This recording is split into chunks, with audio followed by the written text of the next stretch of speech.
Buenas noches, señoras y señores. Supongo que ya lo saben todos ustedes, porque una de las ventajas que tiene este programa es que tenemos algunos forofos que lo son bastante más que nosotros todavía.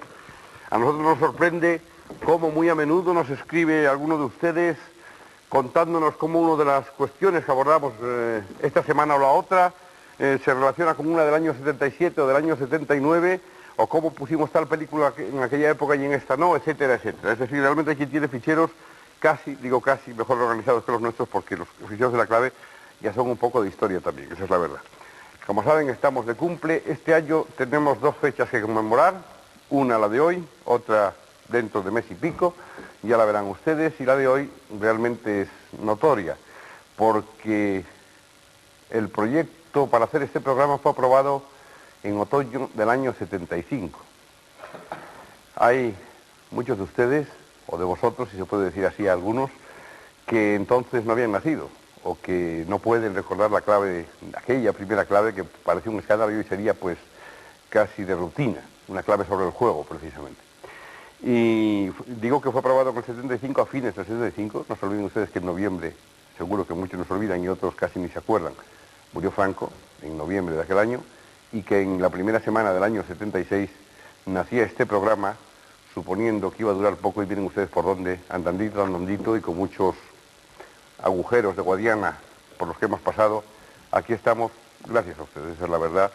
Yo creo que los programas, cuando se dice este programa lleva mucho, este programa lleva poco, los programas deben durar lo que ustedes normalmente quieran, que no sea por otras razones por las que desaparecen. Para celebrar el cumpleaños de las 500, habíamos pensado de cómo podíamos dedicar 2 horas a 500 claves sin estar en perfecto narcisismo todo ese tiempo. Y la verdad es que la cuestión era fácil. Sencillamente solo basta con tratar de analizar lo que han pasado en estos, digamos ya, 16 años. Intentar hacer un análisis de lo que ha sido la transición, o como alguno dice, la transición de nunca acabar, porque la verdad es que no se sabe todavía si hemos terminado o no hemos empezado todavía. Y lo mismo digo a quienes deberíamos invitar, de tantos amigos como han pasado por este programa, que han pasado casi como 3.000 personas, nada menos. Algunos de esos amigos se han quedado en el camino como amigos, no por otra razón. Y están aquí con nosotros hoy gentes que no están en este momento precisamente en la cabecera de los partidos políticos, ni en la cabecera de los puestos institucionales, que sin embargo, salvo alguna excepción de la que ahora hablaremos, han estado siempre presentes en cualquier momento. No siempre la clave es agradable, hay muchos que han querido estar cuando les convenía y que se niegan a estar cuando creen que, bueno, que puede haber alguna reticencia por parte de los espectadores hacia ellos. Los que están hoy aquí han querido estar siempre que les llamamos, y además han sido personajes claves en todo este tiempo y que conocen por lo tanto muchas de esas claves, de esas 500 claves de la transición. Yo no sé qué pensará de eso precisamente Antonio García Trevijano, notario. Lo contrario. Ya sabía yo, por eso lo decía. Antonio García Trevijano, que es notario, pero actualmente abogado en ejercicio, que fue uno de los personajes. Todo esto lo digo porque los demás ya nos conocen tanto como nosotros a ellos, casi o más, porque nos ven más y nosotros a ellos no, a todos ustedes. Pero lo digo, todas estas cosas, las explicaciones las doy generalmente para los jóvenes, ¿no? Para los más jóvenes, los que se han ido sumando a nuestros espectadores en ese tiempo. Antonio García Trevijano fue un personaje decisivo en su momento. Ya empezó a sonar su nombre públicamente, sus amigos lo conocían de antes. En el 68, cuando intervino en la independencia de Guinea y redactó su constitución democrática, por lo que fue procesado por el gobierno del general Franco. Fue fundador y coordinador de la Junta Democrática y la Plata Junta en el 76. Es autor de un libro titulado La Alternativa Democrática, entre otras cosas. Y Trevijano precisamente siempre fue de los más reticentes con la manera de abordar el cambio político, el cambio de sistema, ¿no? Sí. La misma pregunta que le has hecho a Ramón, yo tengo que decir que con relación a las esperanzas que tuve cuando se hizo la Junta, la situación actual es una defraudación absoluta. Pero con arreglo a lo que pensé cuando se hicieron el pacto entre la clase política de la oposición y la clase política franquista, tengo que confesar que lo que hay es mucho mejor de lo que yo creía. Yo creía que la corrupción aparecería mucho antes, ha tardado en aparecer. Y el sistema de manipulación de las libertades, yo creía que todo eso sería mucho más fuerte. Es decir, la situación es mucho mejor de lo que cabía esperar de un pacto entre las oligarquías, de la oposición y del franquismo.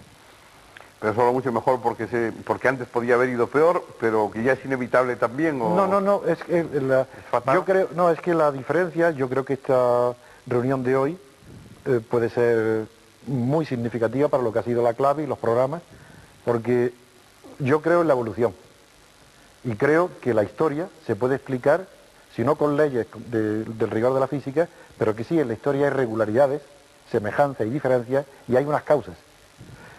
Y en la transición hay unas causas que explican por qué se partió de la situación que se partió, por qué estamos donde estamos. Y creo que ese va a ser el objeto de este debate de hoy, las causas. Y en esas causas, una vez que se ha producido un pacto entre el gobierno franquista y los representantes, las 4, 5, 6 personas de la oposición clandestina, una vez que se produce ese pacto, lo que de ese pacto puede salir no es más que corrupción, y ha tardado mucho tiempo en aparecer. Él quiere ir rápidamente a la cuestión. Pues vayamos a la cuestión. ¿Quién quiere empezar? Venga. El propio Antonio, venga, vamos a empezar. Bueno, si queréis todavía para justificar más la película, pues igual que os preguntáis, o nos estamos preguntando qué claves hay para entender la película, como el nombre del programa que nos habéis invitado para hoy es la clave de la transición. 500 claves de la transición. Es que quería ver si nos aportaban entre todos. 500 claves de la transición. Pues yo considero algo que estaba comentando con Antonio Senillosa durante la película y que a mí me llama muchísimo la atención, y es que durante la transición, que es un fenómeno fundamentalmente político, no exclusivamente, pero fundamentalmente político, han faltado análisis de la transición. Es decir, hay comentarios de lo que los políticos dicen, de lo que hacen, de conductas, de resultados electorales, pero no hay análisis de la transición, no se ha publicado nunca ninguno.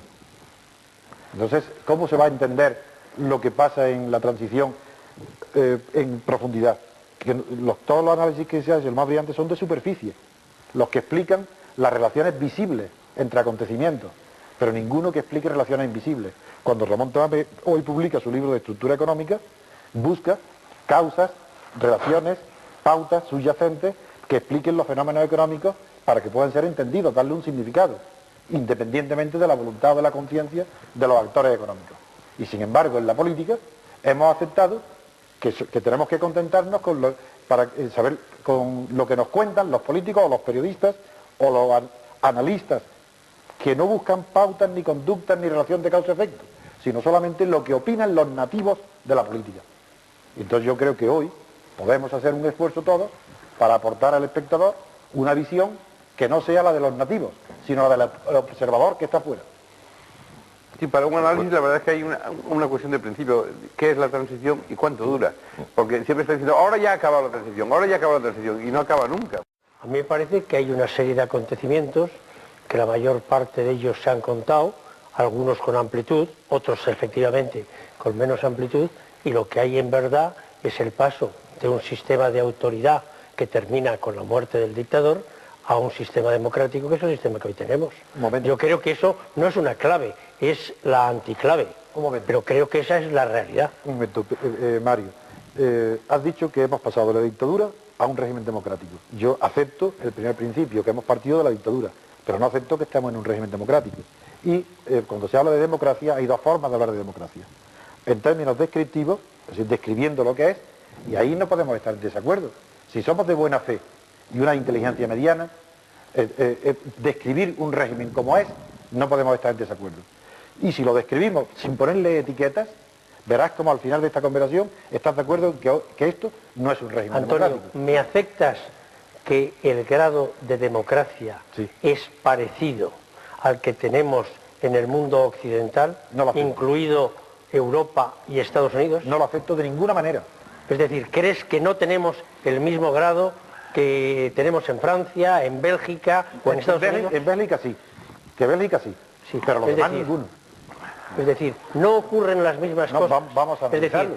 fenómenos como no los ocurre que ha lo mismo. empezado a contar antes Pablo Sebastián, que son un escándalo periodístico, ocurren en Alemania, más grandes que aquí. Pero si eso Ocurren en Bélgica, ocurren en Francia. En Francia recientemente ha habido un escándalo de una categoría brutal y tenemos democracia porque lo sabemos demostrar y contar en los periódicos. Porque hay una gran libertad de prensa. Yo creo que estás confundiendo. Hay una gran libertad de expresar lo que está ocurriendo. Yo creo que estás confundiendo régimen de libertades con régimen democrático, que son dos cosas distintas por completo.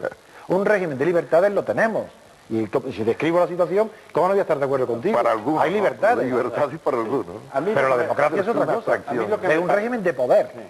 Y en tanto que régimen de poder no es democrático. Un poder existe siempre. Hombre, claro, pero hay poder monárquico, oligárquico, democrático, feudal, y hay que calificar este, y democrático no lo es. Y yo creo que el problema está, en cierto modo, en la génesis de lo que tenemos ahora. En los años 73, 74, 75, cuando se inicia efectivamente la transición de verdad, porque y tú descubres tus cartas. Toda una serie de precedentes había. Época en que tú descubres tus cartas. Había una serie de precedentes, no. No voy a descubrir cartas personales porque creo que el problema es político. Claro. Entonces vamos a... Yo creo que lo que se planteaba era un proceso que se llamó, con mucha precisión, en cierto modo, la ruptura democrática.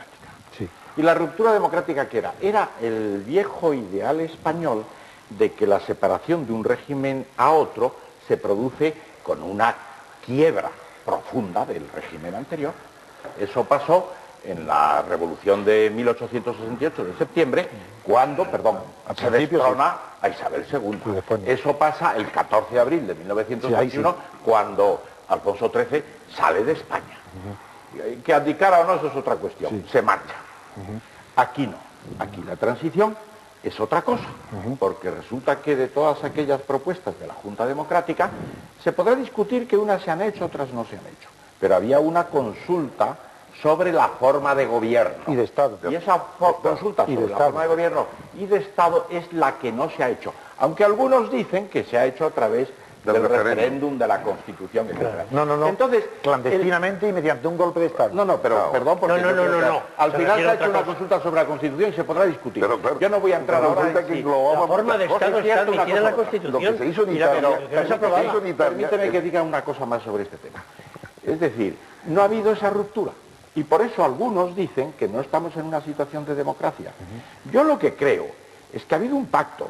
La transición es un pacto, efectivamente, entre fuerzas del régimen anterior y la oposición, que no quiso llegar a utilizar toda su fuerza potencial, es cierto, ni el Partido Socialista Obrero Español, ni el Partido Comunista, ni otras fuerzas. La desmovilización y entonces, popular. como no se quiso utilizar toda la fuerza, ni de un lado ni del otro, se llegó a este acuerdo. Y eso es lo que ha dado a nuestra transición, porque es nuestra, la que damos uno, es nuestra transición, pues le ha dado un carácter distinto del que se ha producido en otros sistemas. Por ejemplo, el año 1944, cuando De Gaulle entra en Francia, eso es una ruptura democrática. Aquí no ha habido. Entonces lo que ha habido es otra cosa.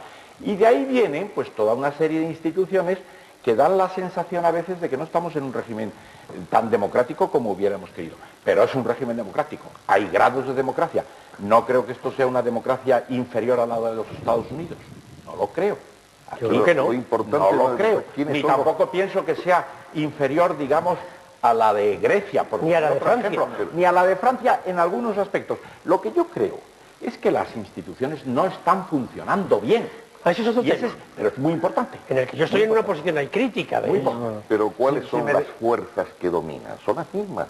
Pero aquella frase célebre de que hay que cambiar algo para que todo siga igual se ha cumplido perfectamente. Pero son las mismas porque los partidos políticos que estuvieron en el cambio también cambiaron ellos.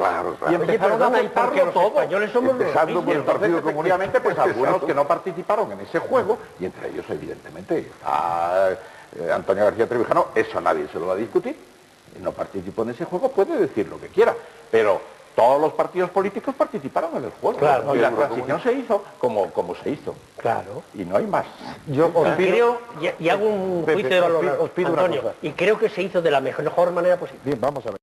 Que tú lo discutes, ya lo sé. Como yo he empezado diciendo que esto no es un régimen democrático, y como no es una opinión lo que estoy diciendo, lo digo dogmáticamente, porque es ridículo rehuir el dogmatismo cuando se trata de describir. Permitidme que describa y diga por qué no es democracia, y luego me respondáis a esos argumentos. A una opinión no, porque si vosotros decís que es democracia y yo digo que no, no tiene valor ninguno de los dos. Yo voy a dar argumentos. Para que haya democracia, entendiendo por democracia lo que entiende todo el mundo, lo que se entiende en Estados Unidos, en Francia, Alemania y aquí, y lo que se dice aquí, así no exijo ninguna democracia perfecta, ni moral ni materialmente, ni hablo de democracia burguesa, de democracia formal, de democracia libertad. Esa no existe. Así que soy menos exigente que tú. Esa no existe. ¿Y decir por qué? Porque se requieren dos requisitos.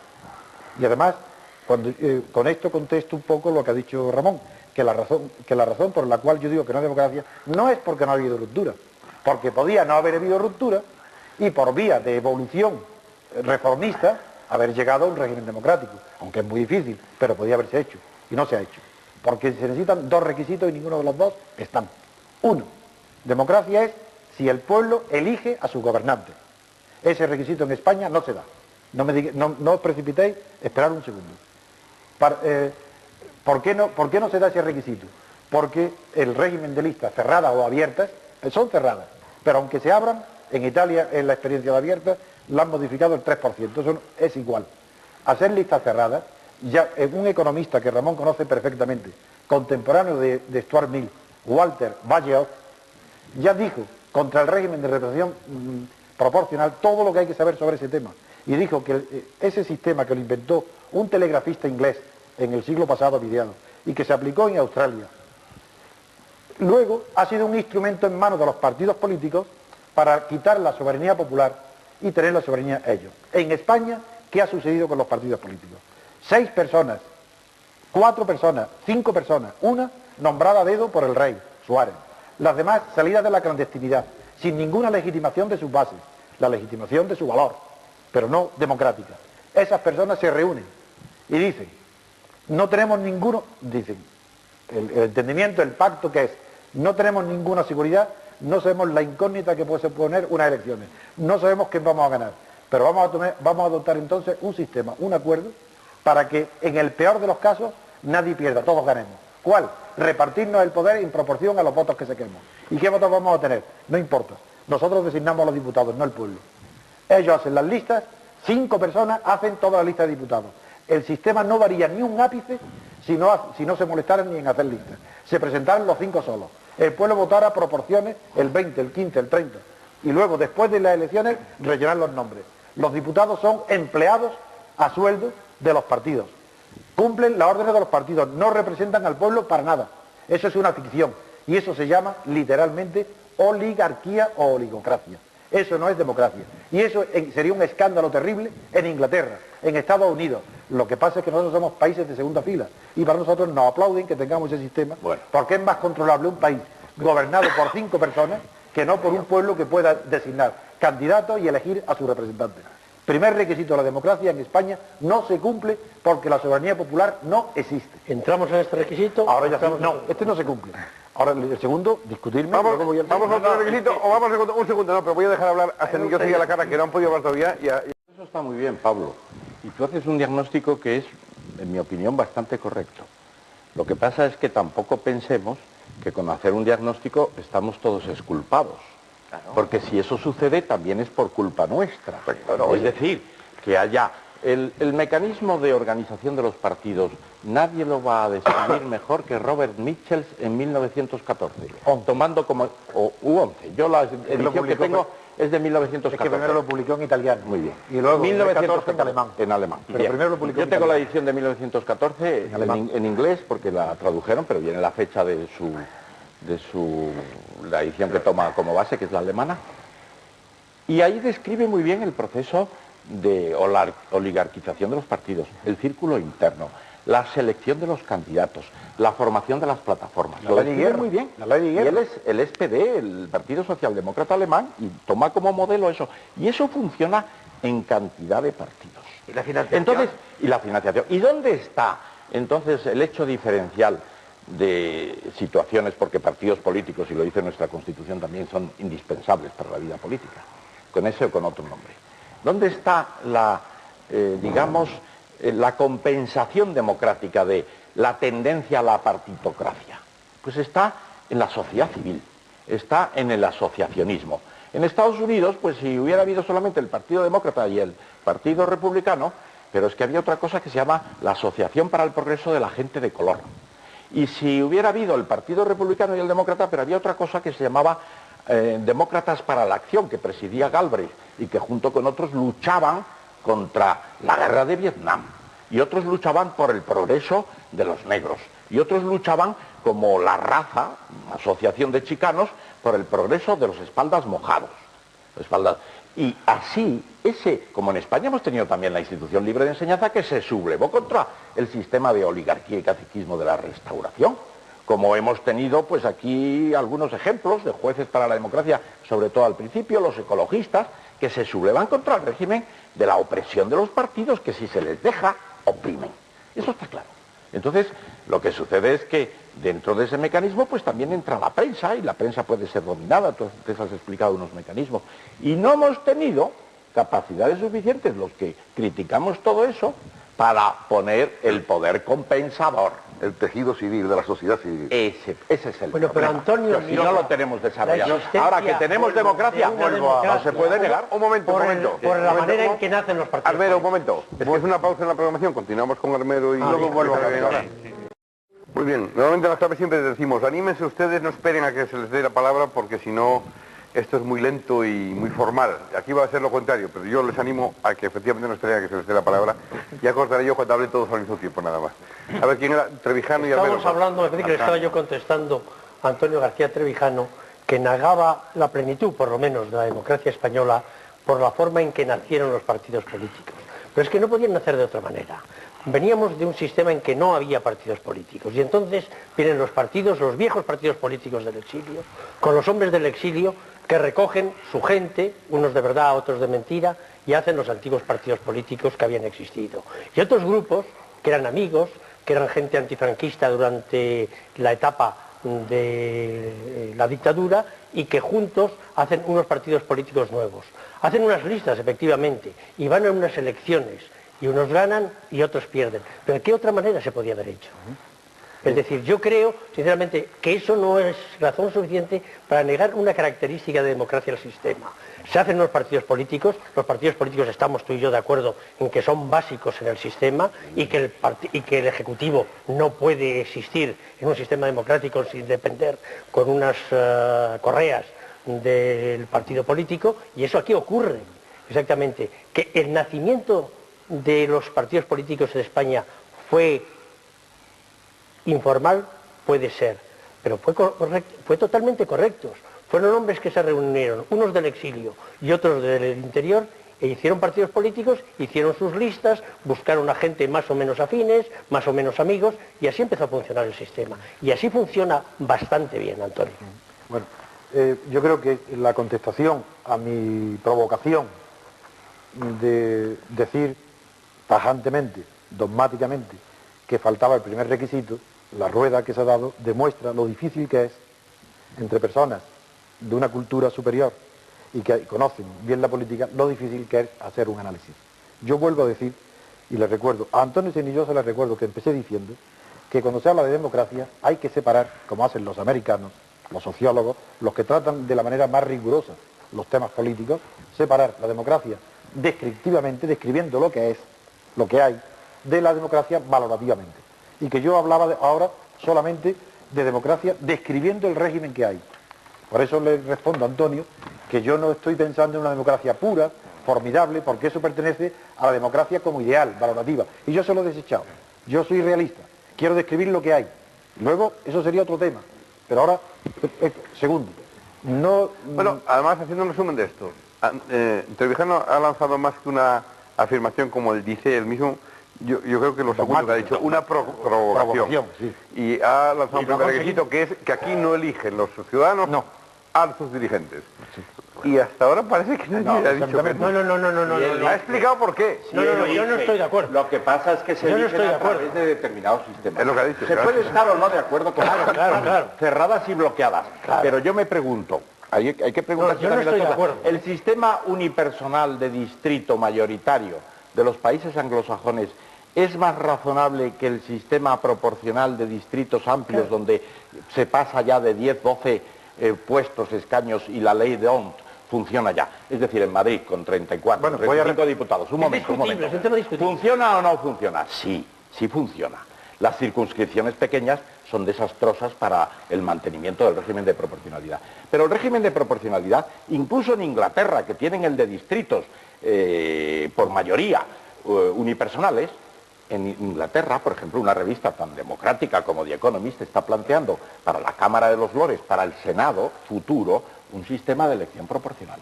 No entro si plantean cerradas y bloqueadas. Lo que pasa, Lo que puede ser, son elegidos. Habría un sistema mejor, que son listas abiertas y listas no bloqueadas, que se pudieran poner Tamames, nombres. ese cambio de que se habla puede ser a lo mejor para peor en vez de para mejor. No, pero yo iba a decir, Pues a lo mejor piensan que es mejor tener uno El sistema es mejorable, estamos todos de acuerdo. Pero es mejorable. ¿Qué no creen que estamos si yo para provocar con Trevijano digo que yo como ciudadano ahora especulando, sí siento que no me dejan elegir a quien yo creo que sea mis representantes, por ejemplo, porque no me dejan, a mí me dicen, estos son lentejas o las tomas o las dejas, o fulanito o menganito. Y yo digo, no, sí que no quiero ninguno. Pues yo en quiero las un tercero que se elecciones que ha habido, he elegido, he votado a quien he querido. Has tenido esa suerte, pero a lo mejor tú no. vamos a ver, Que salga que tú Ramón, es otra cosa. No, elegir. No digo que salga, digo elegir yo. quiero resumir este tema que Ramón ha contestado, porque no he terminado mi argumentación. Primero, las dos ventajas que todas las personas que han tratado el tema de la representación proporcional alegan son dos. Una, la primera fue Stuart Mill, que decía que el sistema de representación, al ser nacional, una sola distrito, elude la opresión de las jerarquías locales de los pueblos. Uno. Dos, que el sistema de representación proporcional es el más ideológico, permite la representación en el Parlamento de todas las ideas, incluso las minorías. Muy bien, de esos dos argumentos, que son los únicos que se han esgrimido en favor de esos dos argumentos, y que en Inglaterra, ni en Norteamérica, en el mundo anglosajón, jamás han entrado, y que una revista, El Economist, proponga el sistema proporcional, claro, como que se sabe perfectamente que el sistema proporcional conduce al poder de la oligarquía, y que es natural que en Inglaterra una revista que está cerca proponga, eso es natural, pero es así. Los dos ventajas son esas. Entonces, en un momento donde nadie, ninguna clase política mundial hoy cree en ninguna ideología, donde no hay ninguna diferencia en España entre el Felipe González, Santiago Carrillo, Fraga, Aznar, donde todos piensan lo mismo, ¿qué ideología representa la división proporcional? ¿Qué minorías? En cambio, siempre será mejor que la mejor defensa para el elector es que tenga su diputado a quien le puede pedir cuentas de su gestión, que ese es el sistema mayoritario. Y sobre todo, habláis de Norteamérica, el sistema principal de Norteamérica y de Inglaterra, que todos los tratadistas mundiales lo reconocen, se llama una democracia garantista o cautelar, porque no espera que el poder abuse para exigirle responsabilidades como el sistema continental, sino que tiene un sistema de balanza de poderes o división de poderes que impide que el poder abuse. Aún así, a pesar de ese sistema que se llama garantista o cautelar, cuando lo hace, como Nixon, sale fuera. Mientras que aquí no existe ninguna garantía porque no hay división de poderes y ese es el segundo requisito. ¿Por qué no hay división de poderes? Porque funciona exactamente igual que con Franco. Hoy hay un único poder y división de funciones, exactamente igual que con Franco. No hay diferencia ninguna funcional. El poder ejecutivo es el primero, el número uno y el que nombra al legislativo y al judicial. Todo lo demás son formalismos. Si queréis engañaros, si no queréis llamar a las cosas por su nombre, estáis haciendo ideología. Yo no hago ideología porque estoy describiendo la conducta de lo que sucede real. Y no me quiero engañar. Que no se puede hacer otra cosa, muy bien, pero lo primero que empiezo yo es, no me quiero engañar sobre qué es lo que en España existe y cómo funciona. Y en España no hay división de poderes. Antonio, un solo yo poder. que sí me quiero engañar, Claro, eso es evidente. pues te diré que primero que defiendes las listas abiertas. Me parece muy bien. No, yo listas es abiertas una manera que no defiendo de listas perfeccionar abiertas, el que sistema. no, que es proporcional, no defiendo listas abiertas, defiendo yo sistema sí, mayoritario. Yo defendería las pero listas yo abiertas. Yo no. Me gustaría más elegiros a todos vosotros, yo que soy un simple votante. Sí. No nos dejamos. Yo renuncio a mi ambición y mi provocación inicial. Creía que hoy, con esa provocación, quería aportar a la clave algo nuevo. ¿Qué es lo nuevo? Porque la clave ha hecho unos programas formidables, científicos, históricos, arqueológicos, y los programas políticos son de una mediocridad y de un aburrimiento insoportable. Y hoy quería que no fuera así, pero lo siento, pero yo entonces me voy a limitar a decir qué es lo que yo pienso y que cada uno diga lo que le dé la gana y que no me conteste. Pero tengo entonces que terminar mi pensamiento porque Ramón Toape, brevemente, bueno, pues dice mucho el uso de la palabra y impide. Yo ahora voy a hablar. Antonio. No, hombre, claro, estamos entre amigos, además. Bien, yo tenía la idea, mi idea era, es decir, se partió la dictadura y se ha llegado a algo que unos piensan que es democracia, y yo quería decir, se ha llegado a algo que no es democracia porque le faltan los dos requisitos que he nombrado. Uno, que el pueblo no elige a quien quiera. Dos, que no hay división de poderes y no hay control del poder. No, y no nos has convencido. No, ni pretendo ya. Sí. No, porque cada uno está, en vez de acompañarme en un esfuerzo de objetividad por describir los hechos, sin importar si son buenos o malos, si llueve o hace sol. No, yo no pretendo, no tengo ninguna ambición de decir que me gusta más el sistema mayoritario. Yo eso no lo he dicho. Yo no digo, me lo has preguntado, te lo digo, pero no era el debate. Lo que yo he introducido es que el sistema que hay no es democracia. Y segundo, como no hay analistas, pretendía entonces, una vez, si todos estaban de acuerdo en la descripción de lo que hay, no en la valoración, que ahí cada uno tiene las opiniones que le dé la gana, pero entre personas inteligentes es anormal por completo que no estemos de acuerdo en describir una cosa, porque basta con buena fe, pero después de eso pensaba que un análisis requiere descubrir las claves que por qué la transición se ha producido como se ha producido. ¿Por qué? Es que era imposible de otra cosa. Y segundo, ¿hacia dónde evoluciona el sistema? Porque eso es lo que creo que puede de verdad interesar. ¿Vas a explicar esas otras cosas? No, yo digo, yo puedo explicarlas, pero solo, porque no espero que nadie me conteste. Porque cada uno va a responder... Pues yo te escucho. Yo lo sé, pero cada uno va por otro lado. No, Pablo por ejemplo, tanto vosotros dos habéis respondido a ambiciones ideales de la democracia, a valores. Antonio Senillosa la primera vez, pero se dio cuenta rápidamente y rectificó que yo no había planteado el tema de valores de la democracia, ni una democracia mejor, ni si es mejor el sistema mayoritario. Yo quería limitarme, ser modestísimo en el objetivo y muy ambicioso en la manera de enfocarlo. Es científicamente describir lo que hay y luego pasar por qué existe eso, qué causas lo produce, que no dependen de la voluntad de las personas, y tiene toda la razón Antonio Senillosa. No se puede hacer un análisis político hablando de pacto y de personas, eso pertenece a la conciencia. Y como yo que algunos no me quieren entender, voy a terminar con un ejemplo.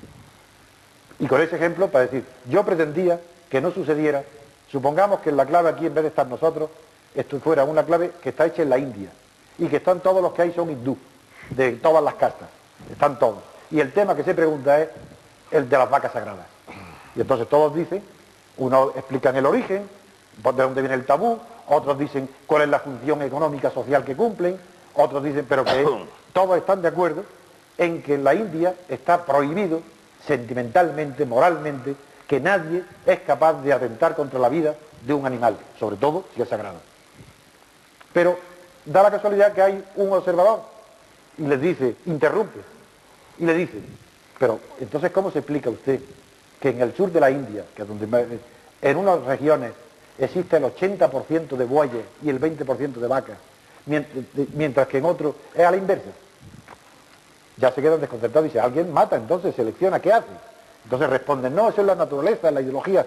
Y no, la verdad es que en los sitios, y un economista debe estar muy interesado por este tema, en los sitios donde el buey es utilizado como tracción agrícola, tiene un valor económico muy superior al de la vaca. Y entonces existen otras creencias, otras costumbres ancestrales que consideran que los terneros tienen que ser destetados antes las vacas que los machos, con lo cual carecen de defensa y se mueren, los matan, una manera de eliminarlos. Y donde es a la inversa, entonces el primer análisis, y eso lo conocerá muy bien, se llama estrategia o análisis EMIC, que viene de fonemic, pero eso está en toda la terminología mundial de la ciencia. Y el segundo análisis se llama ETIC. Y yo he pretendido hablar de la política española de forma ETIC, es decir, no de vacas sagradas, sino de quién asesina a los terneros, y qué proporción y por qué causa. Y vosotros estáis empeñados en hablar de vacas sagradas, EMIC, no todos, pero sobre todo Ramón. No, como economista, yo estoy dispuesto a hablar a que hable como un científico. Y me importa mucho. Después de esta larga reflexión sobre el ganado vacuno en la India, que he escuchado con mucha atención y que repasaré en algunos textos que tengo también en Si quieres que te cite todas las autoridades, yo te voy a dar una explicación de por qué la transición se ha producido como se ha producido. ¿Se ha producido? ¿Cómo se ha producido? Sencillamente, porque en España había muchos franquistas. Había muchos franquistas, lo que se ha llamado el franquismo sociológico, un régimen que está casi 40 años en el gobierno, en el poder, y que ha producido una, digamos, depuración brutal de toda una serie de valores que había en el país anteriormente, pues indudablemente tiene su implantación. Y aquí hay muchos franquistas el año 77 que apoyan una solución pactada. Y luego hay mucho temor a una guerra civil y la gente apoya una solución pactada. ¿y eso era real? Era real, porque la guerra civil todavía, sí, todavía había el peligro, porque el ejército que estaba en España el año 77 era el mismo de la guerra civil. Oye, Antonio, no había otro ejército. Pero me permitís que termine, me permitís que termine. Y además, ¿pero dónde estaba el otro ejército? el otro ejército, lo que quiero decir, la guerra civil se puede hacer sencillamente con un golpe de Estado. Y permíteme que termine. Una guerra civil. Vamos a ver. Y los modelos, ¿dónde están los modelos? El año 77, ¿qué modelos teníamos en España? Teníamos el modelo, digamos, socialista general. Bueno, el cubano ya estaba en el desastre. El año 77 estaba en el desastre. El soviético era el desastre de la gerontocracia. Y el sueco, todo el mundo sabía que era un nivel de desarrollo superior. Y todo eso hace que la transición se produzca como se produce. Porque lo que no podéis pretender es que porque haya unos ingeniosos y preclaros dirigentes van a convencer a todo un país sociológicamente de que las cosas hay que hacerlas como ellos piensan. Pues no sucede así. Solamente ahora, cuando empiezan ya no hay memoria histórica de la guerra civil. El poder militar está en disminución y además el servicio militar, pues todo el mundo sabe que ahora son 9 meses. Dentro de 3 años, pues será voluntario profesional y se acabó. Estaremos en la Comunidad Europea con otras garantías de todo tipo. Bueno, pues entonces es cuando tenemos que plantearnos la reforma de esta democracia que tenemos, que nos gustará poco o mucho, pero que es la única que tenemos.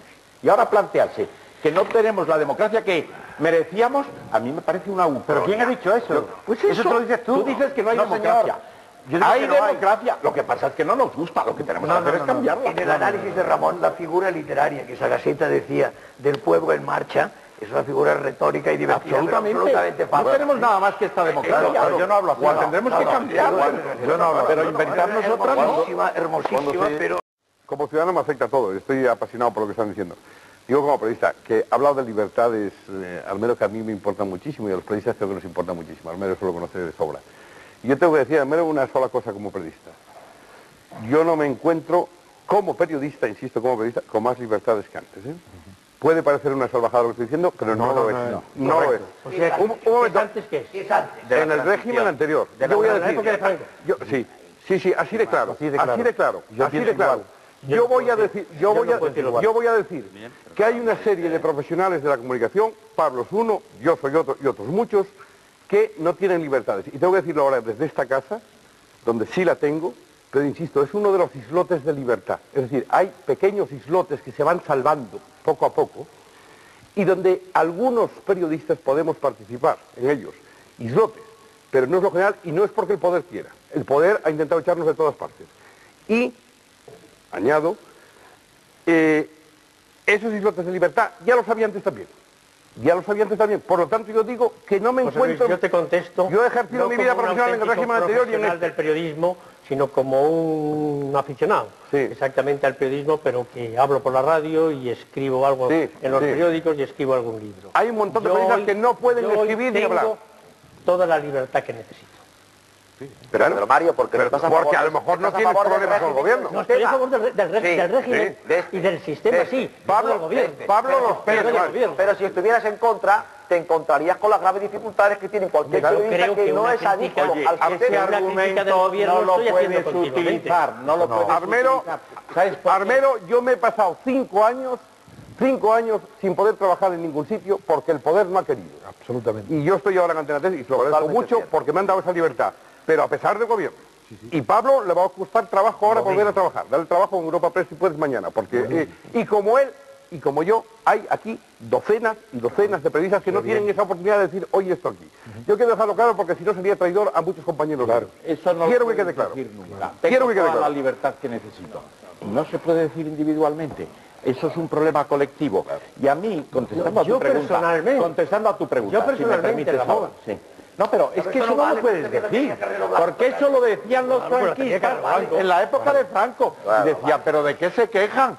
Solamente los que se meten en líos tienen problemas. No se metan en política. Aquí empieza a pasar un poco lo mismo, ¿eh? También, los que se meten en líos tienen problemas. O sea que vamos a criticar también la situación, que no se crean que porque decimos que es la que hay, pensamos que sea la mejor. Mira, cuando se dice, vivimos mejor que antes, el otro día se lo preguntaban al presidente del gobierno y dijo, hay menos pobres que hace 30 años. Hombre, solo faltaba eso. Solo faltaba eso. Lo que hay que preguntarse es, ¿podríamos vivir mejor con lo que tenemos? Podríamos vivir mucho mejor. Porque lo que tenemos es un sistema burocrático, de prebendas, de amiguismos, de situaciones de mercados cautivos, terrible. Burocrático porque tenemos 800.000 funcionarios más que el año 82. La burocracia es espantosa. Bien, prebendas. El 80% de los asistentes a los congresos del Partido Socialista Obrero Español están todos a sueldo, metidos en sueldos. Bien, mercados cautivos. La banca, con el Tratado de Adhesión a la Comunidad Europea, vive en su sistema hermético todavía, hasta que pueda. Bien. Sistemas de funcionamiento general, desastrosos. Se sabe que va a haber una política agrícola común, que va a haber que hacer unas reformas, y hemos tenido una parálisis en el Ministerio de Agricultura espantosa que ahora van a sufrir los agricultores en su carne, porque no se han hecho las cosas. Tenemos mecanismos de empresa pública donde se hacen toda clase de desatinos, y ahora, después de mucho pensar, deciden hacer el juicio salomónico y partir el INI en 2 pedazos. Bueno, pero ¿qué es eso? Si eso es lo que hay que criticar también, porque que le den al señor Solchaga el premio del ministro más ejecutivo del año, cuando tiene, después de 8 años de gobierno del Partido Socialista, un sistema fiscal insuficiente, endeudado, con toda clase de disparates y de bolsas de fraude y de miserias. El impuesto sobre la renta sigue siendo un impuesto sobre los salarios, casi exclusivamente. Todo eso, hay que decirlo. Podríamos vivir mucho mejor. Y le digo una cosa a Pablo y a Fernando Sagaceta. A Pablo, le digo, el planteamiento que tú haces, dices, bueno, y aquí, ¿esto lo van a reformar los que están? No. ¿Hay un movimiento que puede promover una reforma constitucional? Pues eso sería lo deseable. Porque tú dices, no me fío del movimiento y los que están no lo van a reformar. Entonces, ¿cuál es? Es el problema del engranaje, de la novela del engranaje de Jean-Paul Sartre, cuando decía al final, no hay solución. Suben unos y hacen lo mismo que los anteriores. Suben los otros y hacen lo mismo que los anteriores. Y el problema que plantea Fernando Sagaceta dice, hay que acabar con el capitalismo. Mira, con el capitalismo se quiere estar acabando desde que se fundó prácticamente. Y te digo una cosa, si hubiera modelos, podríamos decir todos, estupendo, pues mira, como el modelo soviético ha funcionado muy bien, el cubano ha funcionado muy bien. Pero el problema es que tenemos un sistema de economía mixta que tenemos que mejorar. No es un problema de acabar con el capitalismo, es hacer un sistema de economía mixta que funcione. Estoy de acuerdo. Claro, se está intentando mejorar. Ahora primero, Fernando, Lo que no puedes hacer es decir, hay que acabar con el capitalismo. Bueno, yo sé Javier Lacarra que son los que hace más tiempo que no hablan. que traen el aberrante. ¿Cuál de los dos? Llevan papel. A ver. Cuando tuve la suerte, la fortuna personal, de poder participar en la creación de la Junta Democrática, estaba en la acción política. Y nunca, ni una sola vez, propuse, ni tuve ninguna idea, ninguna imaginación para la acción que no fuera precedida de un análisis político. Todas las reuniones de la Junta se empezaban leyendo un análisis. Entonces, porque sin un diagnóstico no puedes proponer ningún medio de... Entonces, mi interés en este debate era el diagnóstico. Segundo, proponer soluciones. Yo no estoy capacitado para ello, porque para proponer soluciones hay que estar en la acción política. Yo estoy fuera de la acción política. No porque no esté en la acción política no puedo proponerla, sino porque al no estar en la acción política me falta la intuición, la imaginación, la pasión y el interés que descubre los medios de acción. Y además no es eso lo que los espectadores pueden esperar de nosotros, porque no estamos en la política. Bueno, más o menos estamos... En cambio, están y no están todos, el mejor favor que podemos hacer, primero a quien nos escuche, a nosotros mismos, e incluso a los partidos políticos, aunque nos odien, es hacer análisis políticos, hacer diagnósticos de buena fe, con rigor, con espíritu científico. Y a partir de ahí, con ese diagnóstico, los medios de acción surgirán según las circunstancias. Pero yo por eso lo que pido, lo que ahora propondría, sería una segunda provocación. Ya es bastante que Pablo Sebastián y Antonio Senillosa, y tú también parece, habéis comprendido que mi primera ambición en la clave hoy era decir, no hay democracia, no porque no haya libertades, hay libertades. La corrupción no es incompatible con la democracia. Eso no es contestar al tema. No hay democracia porque el pueblo no elige al gobierno ni a sus representantes, sino que son elegidos por 5 señores nada más, que se reparten cuotas de poder según el resultado de las elecciones. El pueblo ratifica las decisiones de una pequeña oligarquía política, y no hay democracia porque no hay división de poderes, porque el poder ejecutivo, nada más, por eso. Entonces basta. La segunda parte, para no insistir, sería pasar entonces al análisis de las causas. Ramón se contenta como político lo que jamás aceptaría de un economista, y es que ha dicho que la culpa de esto la tiene que se hizo así porque había muchos franquistas y mucho miedo. Bueno, pues si eso es un análisis científico, figuraros. Es el más científico de acuerdo, que se puede hacer. Según tú, el mejor análisis que se ha hecho político de una gran empresa podría ser el de Felipe II, cuando se enteró del desastre de la Armada Invencible. Dijo, yo envié mis naves contra los hombres, no contra los elementos. Y ahí está. Y no hizo la propuesta de reforma. ¿Qué pasaba? Que la Armada se hizo con un sistema desastroso, que robaba a todo el mundo, que las artes estaban poco preparadas, que el propio mando recomendó que no se fuera a la guerra y se fue. Es decir, con todo esto quiero decir que el análisis político tiene que ir a continuación seguido de propuestas de cambio, de reforma y de mecanismos de acción, porque si no, no somos ni filósofos, porque como tú sabes muy bien, el punto 11 de las tesis de Feuerbach dice que los filósofos no se pueden contentar con contemplar el mundo, tienen que transformarlo. Un momento. Tesis de Feuerbach. Un momento. Espérate un segundo porque termino enseguida. Yo no he terminado. Termino enseguida. Entonces, ¿cuál es el problema que tenemos en España? Pues que estamos en una situación efectivamente muy problemática, como dice el propio Pablo Sebastián. Pablo Sebastián lo dice muy claramente, y estamos en una situación muy similar a la de la Restauración. El año 1875, de otra manera, se introduce en España un régimen constitucional muy conservador, que luego admite el turno, y que al final son iguales Cánovas y Sagasta. E incluso se intenta reformar y se introduce el sufragio universal en 1890, pero se falsea. Pero ya el sufragio universal permite que aparezcan los socialistas, los anarquistas, el PSOE, la UGT se crean al calor de todas esas situaciones y se empieza a plantear la reforma. Y la reforma es imposible porque los sistemas coercitivos y de inercias lo impiden. Y todo eso desemboca en una dictadura, en una república, etcétera, que luego acaba. Bueno, ¿qué quiero decir? Hay que terminar. Que el análisis político tiene que tener en cuenta todo eso y plantear soluciones. Si no, ¿qué hacemos aquí? Porque tú dices, no estamos haciendo política. ¿Te crees que hablar delante de 1 millón de personas no es hacer política? El análisis político es lo más político. Entonces es escribir un libro. Voy a terminar. Lo más político es hablar delante de la gente. Los que no hemos sido nunca marxistas ni comunistas, no tenemos por qué renunciar a descubrimientos increíbles de la ciencia social, uno de los cuales, o muchos de los cuales, provienen de Marx. Por tanto, yo no considero que sea apetecible para un intelectual riguroso explicar una situación diciendo que se produjo porque había muchos franquistas y mucho miedo. Eso, porque la pregunta inmediatamente es ¿por qué había miedo? No es normal que 45 o 50 años después de una guerra civil haya miedo, entonces habrá otras causas.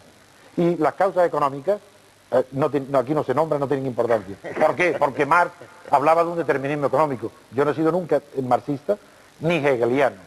Nunca he creído en el determinismo histórico, pero creo que la evolución de la historia y de la cultura tiene unas causas objetivas, independientes de la voluntad y del conocimiento y de la conciencia de los hombres, y son esas causas las que me interesan. Y a eso no renuncio. Y no he sido nunca marxista. Entonces, la pregunta que me has hecho es que mi segunda provocación era, por tanto, pasar a ver qué causas son las que han determinado la transición y hacia dónde evoluciona la transición. Entonces, para eso, que es de donde puede surgir luego la acción, para eso hay que, como todo análisis, hay que dividir. Y es tradicional, y no está mal, porque no solo proviene de Marx, sino que toda la sociología mundial lo tiene aceptado, distinguir tres grandes aspectos para un análisis, que es el económico, el cultural y el político. Bueno, pues en el político, el diagnóstico mío es que ha habido una evolución de la dictadura a la oligocracia, con lo cual no digo ninguna novedad, sino digo igual que decía Aristóteles, es la fórmula normal de evolución de los sistemas políticos. Pasan de la dictadura a la oligocracia y de la oligocracia a la democracia, y ese paso nos ha dado en España todavía. Eso en cuanto a político. En cuanto al económico, ha habido reconozco la mayor autoridad de Ramón Tamames, pero no renuncio a tener mis propios pensamientos. En la economía ha habido una evolución, y la transición responde a ella, de haber separado la economía de producción y la economía de consumo. En cuanto a la economía de consumo, España se ha convertido en un mercado internacional, donde mandan, y ha perdido muchísima independencia, lo cual me halaga y me gusta porque yo no soy nacionalista. Y por tanto, si aquí el capital extranjero manda, bueno, mientras eso no afecte a la independencia política, pues no me preocupa. Si afecta a la independencia política... Que puede no afectar. No, claro, señaló el peligro.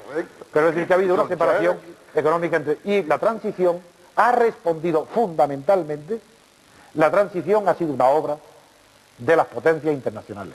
Aunque se crean los protagonistas españoles que estaban pactando en la Moncloa, ese pacto se había producido ya muchísimo antes entre Kissinger en Norteamérica y los alemanes. Perdona, no hay ningún hecho histórico que demuestres. No, hombre, yo tengo...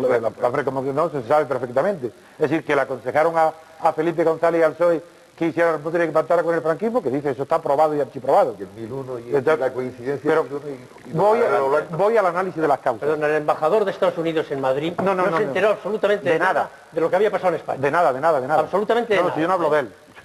Si fue Kissinger en Alemania. Tampoco eso consta en ninguna parte. Bueno, sí consta. Lo que quiero decir es, yo prescindo de eso también, voy a las causas. Prescindo de las personas, ni Kissinger, nada, para que no haya discusión ninguna. Todo eso como si no existiera. La función económica que ha desempeñado la transición es preparar el mercado español para el gran capital, la gran industria europea y americana. El desmantelamiento de la industria española. Limitación, y el poder financiero español se ha limitado, que es el que tenía la hegemonía, con la competencia pero la productividad española ha bajado. Es decir, que la transición ha supuesto una baja de la productividad, no de la producción, y una preparación del mercado de consumo. Eso en cuanto a la economía. Y en cuanto a la cultura, ahí es donde de verdad, es donde la transición ha sido mucho peor que la política. En la transición política, como ha habido libertades, la oligarquía que hay es una oligarquía liberal. Hay libertades, aunque haya peligro y cortes, pero ha habido un progreso. Esta es mi idea de la libertad. Sí. Hay un progreso para mí enorme entre la dictadura a hoy. Enorme. Respecto a las libertades, aunque están en peligro, aunque hay menos libertades hoy que hace 4 años, todo eso es verdad. Menos para el trabajo reconocerá que hay menos. Bueno, para la comunicación.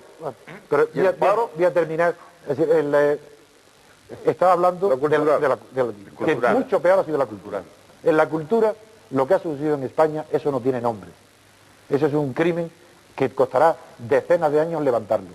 La cultura, entiendo por cultura no la alta cultura, que también entra, sino el modo, las pautas de conducta, la moral, las costumbres, el modo colectivo de vivir, la cultura. En España, como ha coincidido la transición española con una moda cultural extranjera que se llamó posmodernidad y que se llama posmodernidad, que nadie sabe lo que es desde el punto de vista filosófico, pero todo el mundo sabe lo que es desde el punto de vista práctico. Es el escepticismo moral, el relativismo cultural, el que todo vale. Lo mismo vale la cultura del diseño de una moda de zapatos que un Goya, que todo, porque eso es democracia, como todo es igual. Bueno, algo tan horrible, tan horrendo, en España se ha convertido en ideología. Es decir, mientras que en el extranjero la posmodernidad es un fenómeno que empezó en la arquitectura y que lo continuaron los críticos literarios y luego algunos filósofos y que no tiene demasiada importancia, salvo que oculta el hecho de que en el mundo escansean los pensadores, no hay pensamiento, se le llama pensamiento débil. En España eso se ha convertido en ideología. Así igual que el franquismo tuvo su ideología, en España hoy hay una ideología de escepticismo cultural, escepticismo moral, de hablar de culturas en plural, no en singular, en las culturas, algo verdaderamente incomprensible, pero eso es lo que permite y la fuente de la corrupción. Sí. La corrupción económica de los gobernantes es un epifenómeno que tiene muy poca importancia comparado con la corrupción moral, que es a la que yo me refería cuando al principio hablaba tanto de la corrupción. Y lo digo ahora. La peor de todas las corrupciones es la corrupción moral, es decir, la corrupción cultural. La económica es una pura consecuencia, que tiene mucha importancia, pero mucho menos que la fuente que la produce, que es el relativismo moral. Es decir, el creer que es dogmático todo. Cualquier persona que hable con seguridad se dice, este es un dogmático. Si ahora mismo, por ejemplo, hace sol, hoy ha sido un día soleado. Si yo digo aquí que aunque haya 1 millón de personas que me digan que hoy llovía, yo digo, están todos equivocados, yo tengo la razón, yo soy un dogmático. Porque si 1 millón lo dicen, cuidado. Entonces yo por eso soy dogmático y presumo de ser dogmático cuando se trata de describir hechos, donde puedo cometer un error. Y no me importa equivocarme, porque el error es mejor que la confusión. Porque del error se puede salir, de la confusión jamás. Y España hoy está en una pura confusión. Y por eso soy dogmático cuando describo. En esto último estoy de acuerdo contigo. Lo que pasa es que te lo había entendido mal. A mí no me importa equivocarme. Yo no lo llamo fenómeno cultural. Yo lo llamaba falta de principios morales mínimos. Señores, ahora cuando dice Alfonso Guerra, que precisamente ahora se está convirtiendo en crítico dentro de su partido, bueno, pues vamos a ver qué da de sí, ¿no? Será interesante verlo. Y dice, o por lo menos la prensa dice que ha dicho, Felipe González está secuestrado por los banqueros y los empresarios de la comunicación. Pues está comentando lo que tú planteas. Es decir, los banqueros y los empresarios de la comunicación secuestran al jefe del Ejecutivo, perdón, del Gobierno, al presidente del Gobierno. Entonces, están participando en política, de otra forma. Entonces, en política estamos participando todos. Por eso, el problema es aquí que tenemos que despertar a la ciudadanía también. No, pero eso es un tópico que no... Bueno, eso es un pero tópico. Antonio, aquí estamos haciendo política. Sí, pero en la política, como se habla, es una cuestión de poder. Y aquí no estamos haciendo absolutamente nada para alterar ni un solo milímetro la relación de poder. Y la política... Oye, esas cámaras que nos están aquí enchufando... Bueno, pero Armero y Trevijano, a menudo digo, cuando yo oigo, muy a menudo desde el poder, y cuando hablo del poder hablo de todos los poderes, incluso de la oposición, la fuerza que tienen los periodistas o que tenemos los periodistas. Yo digo, en primer lugar, yo soy uno de los periodistas que menos seguro está del poder que tienen, creo que no tenemos ninguno. Primero, dependemos para empezar de los empresarios, por lo tanto, poder poco. En nuestro respectivo empresario está muy bien, en una sociedad de mercado esto es así, pero es así y no hay más. Y segundo y sobre todo, el periodista y todos los demás poderes llamados incluso fácticos no disponen de una cosa que es sustancial. Cuando dicen, hombre, se meten ustedes demasiado con el gobierno. Hombre, primero, yo no he salido a la palestra diciendo, elijan ustedes a mí que yo les voy a arreglar sus problemas. Son otros señores los que han dicho eso. Y segundo, el gobierno tiene una cosa que es sustancial, que es el BOE. Yo no lo tengo. Yo no lo tengo. O sea, el poder, por lo tanto, no debe quejarse de que haya gente que crítica con él todo lo que sea, porque dispone de sus vidas. Con el BOE, saca una ley, saca la otra, los mete en la cárcel, les quita, les pone. Es decir, el poder tiene el BOE. Uno de los fallos importantes que aquí... El argumento principal... Y es que olvidan que la prensa es una institución fundamental dentro de un sistema democrático.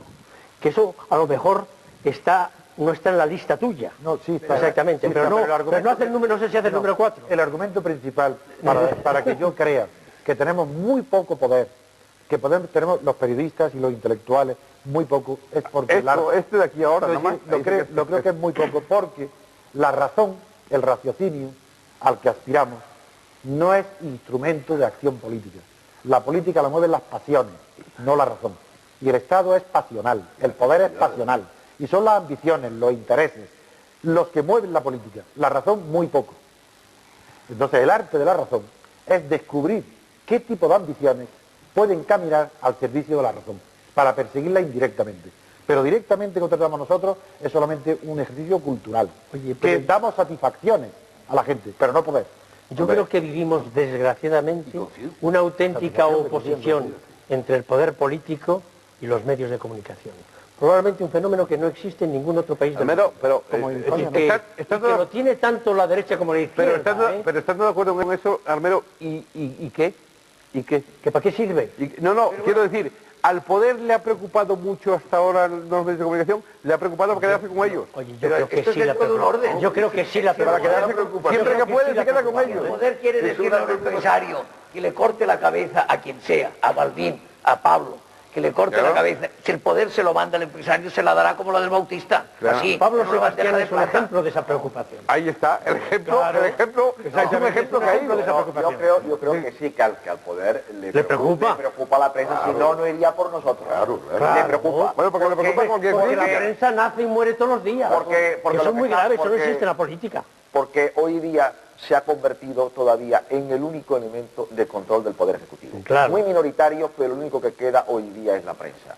Y entonces la megalomanía del poder y el reparto, el consenso que hay entre los grupos parlamentarios y los partidos políticos que están en el reparto de la democracia permanente, pues están de acuerdo en que se recorte la libertad de expresión. Estarían Y encargados no hay que olvidar en gobernar sin periódicos. no hay que olvidar que la ley de la ley de la censura la ley de la censura la presenta en el Parlamento don Miguel Roca hace muy poco. Pero como dice Pablo ley ahora del- mismo, Armero, como dice Pablo ahora mismo, la mayor parte, porque eso se olvida pronto cuando desde el poder se dice, es que nos critica mucho los medios de comunicación. Pablo, y eso son hechos, como diría Trevijano, son hechos, el poder en este momento, el poder ejecutivo, tiene la inmensa mayor parte de los medios de comunicación de este país. El 80%. Tiene toda la televisión estatal. El 80%. Tiene El 80. los poderes correspondientes, todas las televisiones autonómicas. Tiene una enorme parte de la radio. Tiene una enorme parte de la prensa. Bueno, ¿qué más quiere? Y ahora te has dejado el boletín opinión. Y me he dejado... No, el boletín es que ese es el poder sumo. Ese ya no entro en él, ese no entro en él. Entonces, ese poder, en el fondo, se queja de unas minorías sueltas que de vez en cuando le dan un palito y entonces lo que procuran es, como dice Cuando José quiere. Pirosa, cortarle la cabeza. quiera. Y generalmente lo consiguen. Y generalmente Y lo todavía consiguen. se queja Sí, porque, no porque se encuentra pueden por utilizar mismos. muchos medios. Hasta los mismos. Especialmente el dinero. Ahora es que es muy importante la prensa, porque así como antes he intervenido para decir que no hay que confiar mucho en la razón, salvo cuando descubre ambiciones que la pueden favorecer para moverlas, y es lo único que yo creo que yo sí creo, no de un marxista ortodoxo, de Gramsci, es que el gobierno es igual en una democracia a dictadura más hegemonía. Y la hegemonía surge de la sociedad civil. La prensa pertenece a la sociedad civil. Entonces, claro, yo le doy muchísima importancia a la prensa, porque si no hay una prensa libre, capaz de crear opinión autónoma, porque las fuentes de la opinión son dos, no hay más. La opinión o viene de arriba a abajo, o viene de abajo a arriba. La opinión que hay en España, no sé el porcentaje, pero desde luego, abrumadoramente, desde la transición, viene de arriba a abajo. La opinión pública autónoma en España no hay. La poca que hay proviene de la prensa. Si la prensa es controlada, se acaba para siempre la posibilidad de cualquier cambio que pueda beneficiar a la democracia. Eso es evidente. Por eso la prensa es tan importante, porque es ahí donde se forma la hegemonía. Y la hegemonía cultural proviene de la autonomía de la opinión pública. Respetando lo que le ha ocurrido a Pablo Sebastián y respetando lo que nos ha explicado José A otros Luis muchos que no pueden hablar, nosotros Creo- podemos hablar todavía, ¿eh? Claro. Creo sinceramente que existe una prensa bastante libre, es decir, parecida a los otros países del mundo occidental, que también les llaman por teléfono. Pero no el crítica. señor Mitterrand también no usa el crítica. teléfono. ¿Veis cuál es la diferencia? ¿Estaríais de acuerdo en una Y proposición? aquí hoy el teléfono en una no se proposición usa tanto. del estilo siguiente? Es decir, para que verdaderamente la democracia funcione, el poder no puede tener medios de comunicación. Claro. Debe tener La separación de poderes. la separación de poderes, Lo exige, incluye claro, el cuarto poder. Inclúyelo, incluye. Televisión Y un pública, Estado ninguna. que tiene este cúmulo de poderes de información al que se ha referido De Balbín, de es desinformación. una Es base monstruoso. de Es monstruoso. oligarquía, Total. de penetración, de intervención, de prebendas, de condicionamientos, etcétera. Entonces, lo que tenemos que plantearnos es lo que tú decías. Y con esto, pues yo comprendo que la gente de televisión española que trabaja allí esté preocupada. Pero la solución no es decirles, ahora van a tener ustedes 200.000 millones más para que en Televisión Española esté al servicio del poder con los fondos del contribuyente, y es decir, para mayor INRI, por no decir frases más contundentes. Eso no lo podemos aceptar. Para mayor humillación para los No lo podemos aceptar. O que lo mismo que se dice eso se diga de la radio. La Radio Nacional, pues yo no me acuerdo muy bien, pero deben hacer durante la Guerra Civil para defender un régimen autoritario. La Radio Nacional más las radios participadas, Entonces, más aquellas que habrá que reconocer mucho con el respeto de los puestos de trabajo y de la seguro ayuda, que no debe pero existir una televisión pública. Pues seguro no. Lo que pasa es que tiene que estar muy controlada. Yo pienso que no debe. en las condiciones en que las tenemos, así no, creo que no debe pero que no debe existir. Tú sabes que esta discusión tú no la una televisión, un defensor de la televisión pública. Si fuera juzgada democráticamente, paradójicamente puede. Yo creo que no debe existir. Pero lo que ocurre es que entonces hay que decirlo claramente. Dice, miren ustedes, esta, además de todo lo que hay, que es absolutamente libre y competitivo, sin entrar en la competitividad que lo comercial debe quedar al margen, hagamos lo nuestro, que es lo que nosotros decimos, y lo decimos claramente. es que los numeritos que monta el presidente del gobierno llamando a 3 periodistas en la televisión pública, pues eso es impresentable. Bueno, ya hemos avanzado algo. Ahora sí hay un...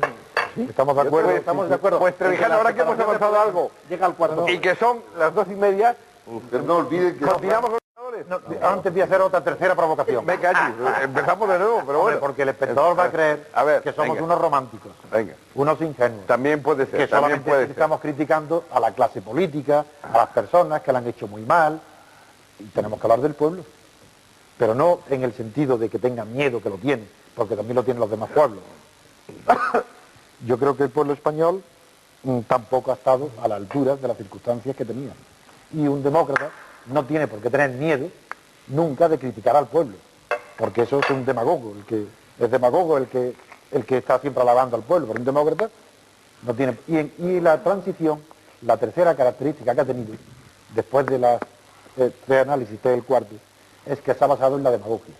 Empezó con una demagogia obrera, es decir, diciendo que al obrero se hizo el pacto, ese pacto de que todo había hablado, entre la clase política franquista y la democrática, y se buscó como víctima al empresario. Con lo cual, de una manera indirecta, el obrero bajó la productividad. Huelgas, reclamaciones, pero no era consciente de sus deberes. Después, está continuamente halagándose al pueblo. El pueblo es maravilloso, cada vez que hay una elección, es maduro, y el pueblo no para de equivocarse, como es natural, si el pueblo si somos todos el pueblo, parece mentira que conocemos individualmente a la gente, nos parecen casi todos atrasados, y luego cuando están juntos es unas maravillas las que producen, cuando toda la psicología social está basada en lo contrario. Es decir, que las multitudes rebajan el nivel de inteligencia, actúan por pasiones. Entonces, para que el espectador no crea que somos ingenuos, que al pueblo español hay que criticarlo exactamente igual. Ahí hay una fecha hito, que es el 12 de marzo de 1986, ¿no? 85-86. ¿Sobre? El referéndum 86. 12 de marzo del 86, me parece que es, ¿no? Sí. Bueno, ¿El de la OTAN? de la OTAN. Hombre, ahí lo Ese tiene. es un Ahí tiene. momento clave. Desde Es luego. decir, hasta el día antes, hasta los días antes que permiten las leyes electorales, había 4 o 5 puntos de diferencia a favor del no a la OTAN. Llega el día del referéndum y se gana por 4 o 5 puntos en contra, o 6 o 7, no me acuerdo bien. Bien, ¿qué pasa ahí? Ahí se utiliza el miedo, la coacción. Yo me acuerdo que hasta ¿Y el ordenador? dijo alguien El peligro de que iba alterar. a andar en taparrabos. y se Tamames, podía referir. Pablo dice el ordenador Y también. el ordenador Y el ordenador. Es decir, yo había oído lo del ordenador. Es decir, nunca sabremos qué pasó al final. Menos mal que en Canarias se salvó el honor. Canarias, el País salvó el Vasco, honor. Navarra y Cataluña. Claro. Entonces, yo creo que ahí realmente se perdió la dignidad popular y lo Bueno, digo hay con todo el totalmente. respeto si realmente se ganó el referéndum. Hay por otra sí, fecha Se pero perdió todavía. la dignidad popular. se perdió la dignidad popular. Un pueblo al que se le pregunta, ¿quiere usted armarse militarmente? Y dice sí, eso no ha pasado en el mundo nunca, ni en Estados Unidos. Bueno, y se Porque perdió la esa dignidad pregunta popular no se le hace al pueblo. y la Se dignidad arman, de pero ciertos no se dice nada. intelectuales. Se le pregunta. Ciertos intelectuales Cuando se critica que se pusieron al servicio pueblo, total del poder. que el y trataron de envenenar a los demás, de intoxicarlos. Y Aurora Pavón sabe mucho de eso. Aurora Pavón. ¿Quién es Aurora Pavón? La llamaremos y lo preguntaremos. Pero con esa tercera provocación yo estoy tranquilo. Así que el pueblo no se vaya libre. Bueno, de pues, culpa. acabadas Todos apuradas somos las pueblo, provocaciones, todos. vamos a ver lo que han ido preguntando a los espectadores, que seguro que hoy han estado muy animados también con nosotros. Empezando por el señor García Trevijano, que es el que más preguntas ha recibido, y a propósito de una alusión del señor Tamames al Ejército Nacional y al franquismo sociológico, pero que no la contestó el señor García Trevijano, hay varias preguntas como esta, parecidas a esta. ¿Cree que hubiese habido ruptura con el ejército que existía entonces? Sí, lo creo. Todas las informaciones que ha tenido el pueblo español y la clase que luego se ha incorporado a la política sin participar directamente en la acción, están engañados. Yo personalmente estaba en contacto diario y permanente con las más altas jerarquías militares, en nombre de la plataforma y de la Junta Democrática. Los generales más responsables estaban en diálogo permanente y dispuestos a un entendimiento. Es verdad que, como luego se demostró también el 23 de febrero y antes, el ejército había división de opiniones y había otros generales que eran totalitarios o dictadores y que estaban en contra. Pero había una posibilidad muy seria,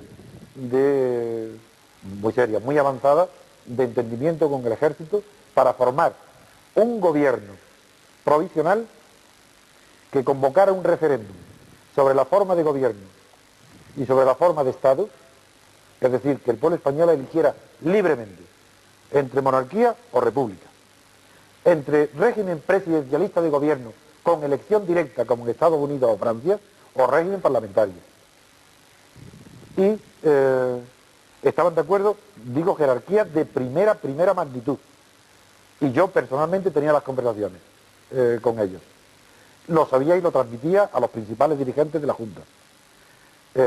Sin embargo, se transmitió el mensaje una vez que el Partido Socialista Obrero Español decidió pactar con el régimen a espaldas y a escondidas del resto de sus compañeros, para lo cual fue muy oportuno que yo estuviera en la cárcel, porque sabía todas esas maniobras y estaba informado desde el extranjero por las más altas personalidades europeas. Se transmitió el mensaje del peligro, en el sentido de que yo y la Junta, los que defendíamos la ruptura y ese pacto en el ejército, queríamos ponerlo al pie de los caballos al Partido Comunista, al otro. Y siguieron la línea del PSOE, que fue el primero que dio el paso para pactar con el franquismo, la siguieron los demás partidos. Hasta tal punto es grave la inclinación del PSOE para pactar con el franquismo, que muy pocas personas saben que el PSOE estaba dispuesto a pactar con el franquismo antes de Suárez, es decir, con la ventanilla de Fraga, y que en mi despacho, en una reunión en la que asistieron todos los partidos políticos, de la plataforma de todos, se sometió el problema de la ley de reforma aquella del asociacionismo de Arias, con Fraga de ministro, de pasar por la ventanilla, y el PSOE, en la que asistieron 3 representantes, estaba Gómez Llorente, estaba Mújica y estaba Galeote, dijeron que ellos iban a pasar por la ventanilla. Entonces yo dije que eso era incompatible con estar en la Junta Democrática. Y dijeron que quién se iba a atrever a echarlo. Y dije que yo mismo lo propondría. Ruy Jiménez salió de mi despacho dando un portazo, porque estaba también de acuerdo con el pacto de la reforma. Y eso se hizo antes del nombramiento de Suárez. Por tanto, tiene que saber, la opinión pública española, tiene que saber que el PSOE había recibido instrucciones de la Internacional Socialista de pactar con el franquismo estando Arias y Fraga en el gobierno. Esto es noticia. ¿Puedo agregar algo? Sí. Me parece muy interesante todo lo que ha dicho Antonio García Trevijano. Yo quiero recordar que el sábado Santo Rojo de 1977, cuando se legalizó el Partido Comunista, a los pocos días había una reunión del Comité Ejecutivo del PCN, yo estaba allí entonces, y teníamos comunicación con algunas personas que estaban en el todavía alto Estado Mayor, que había una reunión de militares, etc. El asunto estuvo peliagudo. Y yo, sin entrar en todo el prolegómeno, porque son de meses antes, lo que ha dicho Antonio García Trevijano, sin entrar en eso, yo diría que eso fue lo máximo que se pudo hacer en ese momento. Es decir, además, aparte de que el propio presidente del gobierno, que entonces era Suárez, no se planteó poner a referéndum el régimen político, no se lo planteó. Pero yo me pregunto, si se hubiera planteado el régimen político, ¿el ejército lo habría aceptado? Ese es otro tema. Hay un argumento. Ese es otro tema. Hay un argumento. Yo tengo mis dudas muy serias de que lo más que toleraron fue el reconocimiento de todo. De acuerdo. Si el Partido Comunista se hubiera limitado a renunciar a asistir a las elecciones, el régimen no hubiera sido legitimado. Es decir, aunque el PSOE y todos los partidos hubieran aceptado el pacto, pero el Partido Comunista hubiera dicho, yo no pido legalización, porque no puedo pedir legalización. La libertad nos pertenece por derecho natural a todos los partidos y no reconocemos a nadie que tenga la autoridad o la potestad de darnos la libertad o la legalización. Si el Partido Comunista no va a las elecciones, no hay legitimación de las reformas y hay ruptura. Y el ejército habían pasado por ventanilla todos los demás. Claro, aunque hubieran pasado todos los demás. Claro. Pero eso, si el Partido Comunista, si se celebran las elecciones y el Partido Comunista no va, no concurre porque es ilegal, no se legitima. No sale la operación. No sale la operación. Bueno, pues y el ejército no tiene más remedio que aceptar la legalidad del Partido Comunista. Yo estoy de acuerdo. Pues esa es la prueba de que era posible la ruptura. Esa es la prueba. Que no se le pedía ninguna que fuera heroico al Partido Comunista. No se le ponía que luchara en la calle, que hiciera huelga. Se le pedía simplemente que dijera no y que se quedara quieto en su casa. Pero has dicho, me parece demasiado deprisa antes, que el fantasma de la guerra civil no existía. No. Hombre, una parte entera del Partido Comunista tenía la consigna de la huelga general con la muerte de Franco, porque muerte de Franco solo hay una. Recuerdo que me lo dijeron muy directamente. Pero ¿no te dijeron la verdad? Esa era una consigna muy antigua, no te dijeron la verdad. Muy antigua, ya no funcionaba. Pero que estaba viva en noviembre. Murió en el año 57 o 58. Ya no funcionaba. Y que se mantenía. No. Y realmente, no es verdad. Tú dices, ¿el pueblo estaba tranquilo? No. La gente aquel día no es verdad que estaba por las calles. La gente estaba metida en sus casas. No, yo no digo la gente tenía mucho miedo. Había miedo, pero injustificado. Pánico. Había pánico, pero injustificado. Sin razón, sin motivo para ello. Sí, porque no se sabía que venía después. Pero los españoles no quieren guerra. No querían guerra. Entonces, si no lo quieren los españoles, ¿cómo lo va a ver? Que no había gente dispuesta a pegar tiros, que eso es muy importante. Era imposible la guerra. Es una de las ventajas que hoy tenemos, que no hay gente dispuesta a pegar tiros. Un golpe para frenarlo sí podría haberlo habido. Y si se plantea la cuestión de monarquía o república, presidencialismo o no presidencialismo, eso seguramente los militares lo habrían parado. No, yo digo... Bueno, lo que pasa es que no llegó a plantearse. Bueno, pero tú no llegó a plantearse porque... Tú haces una opinión, mientras que yo he dado un dato. Y todos sabéis que yo no miento jamás.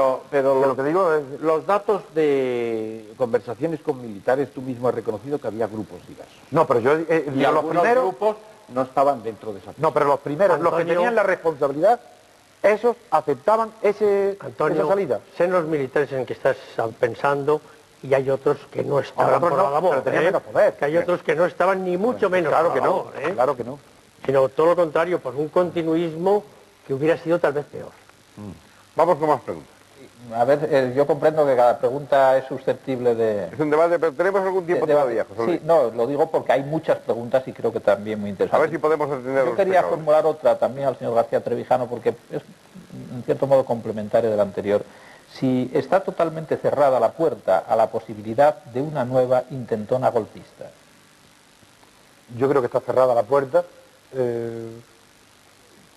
no porque sea mi opinión, sino en primer lugar porque ha evolucionado el ejército, porque el distanciamiento entre los generales, los altos mandos y los mandos medios ya no es tan grande como hace 20 años o 15 años, porque la integración de España en los organismos militares europeos y también de la OTAN, también, aunque no es ninguna garantía, porque en Turquía y en otros países de la OTAN ha habido golpes, pero en fin, en el ambiente hoy del ejército español yo no veo ninguna posibilidad de golpe de Estado. Yo creo que la historia de los golpes de España, de Estado en España, ha terminado para siempre. Yo también lo creo. Bueno, para siempre no se puede decir, pero por ahora no. No es previsible ya nunca eso, ¿no?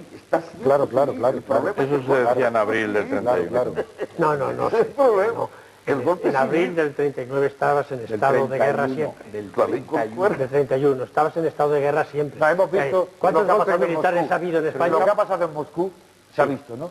Que 10.000 personas, jóvenes, irresponsables, sin medios ninguno, han paralizado y han impedido un golpe de Estado tremendo, militar. ¿Por qué razón? ¿Por qué razón?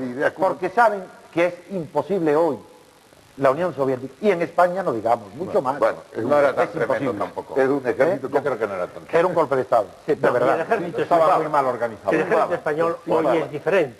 No sé si es por labor del gobierno o no, pero el ejército español no tiene nada que ver con el en eso estamos todos de acuerdo, de que no va a haber un golpe de Estado. Bueno, parece que Estamos con de eso acuerdo. la pregunta era esta.